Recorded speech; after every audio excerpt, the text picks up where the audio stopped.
Paris में होने वाले एयर शो से इसराइल को दूध में से मक्खी की तरह निकाल कर फेंक दिया गया।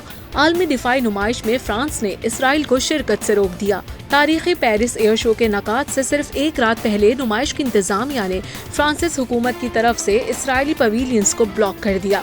इसकी वजह उन हथियारों की नुमाइश थी जो मुबैना तौर पर गजा में इस्तेमाल हुए। हुकाम के मुताबिक इन हथियारों की नुमाइश फ्रांस के साथ किए गए मुआहिदों की खिलाफ वर्जी है। इसराइली पवेलियंस को काली दीवारों से छुपा दिया गया है।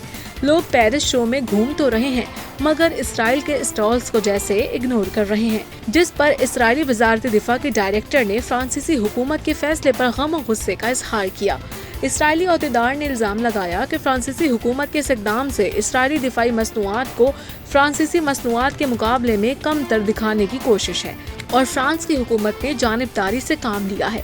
इसराइली वजारत दिफा की जानिब से मजीद बताया गया कि फ्रांस ने इसराइली हुकूमत से मुतालबा किया था कि अपने जारिहाना हथियारों को नुमाइश में शामिल ना करें। इस किस्म के इश्तियाल अंगेज वाक़ये की कोई नज़ीर नहीं मिलती। सन 1909 से हर दूसरे साल होने वाला ये शो 25 जून तक जारी रहेगा।